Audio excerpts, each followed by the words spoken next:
ജിമ്മിൽ പോകുന്ന സമയത്ത് പ്രോട്ടീൻ പൗഡർ എടുത്താൽ എന്തെങ്കിലും ബുദ്ധിമുട്ടുണ്ടോ? പ്രോട്ടീൻ എന്ന് പറയുന്നത് നമ്മുടെ മസിലിനെ ബിൽഡ് ചെയ്യുന്നതും അതുപോലെ തന്നെ റിപ്പയർ ചെയ്യാൻ ഹെൽപ്പ് ചെയ്യുന്നതാണ്. അതോടൊപ്പം തന്നെ നമുക്ക് RBC സെൽസ് ഫോം ചെയ്യാൻ വേണ്ടിയിട്ട് ഇമ്മ്യൂൺ സിസ്റ്റം ബൂസ്റ്റ് ചെയ്യാൻ വേണ്ടിയിട്ടൊക്കെ ഹെൽപ്പ് ചെയ്യുന്നതാണ്. നമ്മൾ നോർമലി കഴിക്കേണ്ട പ്രോട്ടീന്റെ അളവ് എന്ന് പറയുന്നത് 1 gram per kilogram എന്നുള്ളതാണ്. എന്ന് വെച്ചാൽ ഒരു 60 കിലോഗ്രാം ഭാരമുള്ള ആൾക്ക് ഒരു 60 gram ആണ് പ്രോട്ടീന്റെ ആവശ്യമുള്ളത്. പക്ഷെ നമ്മൾ ഓവറായിട്ട് വർക്ക്ഔട്ട് ചെയ്യുന്ന ആളുകളാണെങ്കിൽ ജിമ്മിൽ പോകുന്ന സമയത്ത് അല്ലെങ്കിൽ നമ്മൾ വെയിറ്റ് ട്രെയിനിങ് ഉണ്ടെങ്കിൽ അല്ലെങ്കിൽ മസിൽ ബിൽഡിങ്ങിനൊക്കെ വേണ്ടിയിട്ട് അല്ലെങ്കിൽ സ്പോർട്സ് പേഴ്സൺസിനാവട്ടെ വർക്ക്ഔട്ട് ചെയ്യുന്ന ആളുകൾ അല്ലെങ്കിൽ കൂടുതലായിട്ട് എനർജി വേണ്ട ആളുകൾക്കൊക്കെ പ്രോട്ടീൻ്റെ സപ്ലിമെന്റ് ആവശ്യമാണ്. അവർക്ക് ആവശ്യമായിട്ടുള്ള റിക്വയർമെന്റ് എന്ന് പറയുന്നത് 2 gram per kilogram ആണ്. എന്ന് വെച്ചാൽ 60 കിലോ ഉള്ള ആളിന് 120 gram വേണം. അപ്പോൾ നമ്മൾ പ്രോപ്പറായിട്ട് വർക്ക്ഔട്ട് ചെയ്യുന്ന ഒരാളാണ്, ജിമ്മിലൊക്കെ പോകുന്ന ആളാണ് അല്ലെങ്കിൽ സ്പോർട്സ് പേഴ്സൺ ആണെങ്കിലൊക്കെ നമുക്ക് പ്രോട്ടീൻ ധൈര്യമായിട്ട് എടുക്കാവുന്നതാണ്.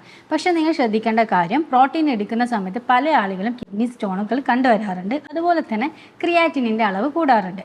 അത് കൂടാതിരിക്കാൻ വേണ്ടിയിട്ട് നല്ല രീതിയിൽ വെള്ളം കുടിക്കേണ്ടത് അത്യാവശ്യമാണ്. വെള്ളത്തിന്റെ ഇൻടേക്ക് കൂടുതൽ ഉണ്ടായാൽ മാത്രമാണ് കിഡ്നി ഫംഗ്ഷൻ പ്രോപ്പർ ആവുള്ളൂ. നിങ്ങൾ കഴിക്കുന്ന പ്രോട്ടീൻ പൗഡറിന്റെ ക്വാളിറ്റിയും കൂടെ ചെക്ക് ചെയ്യണം.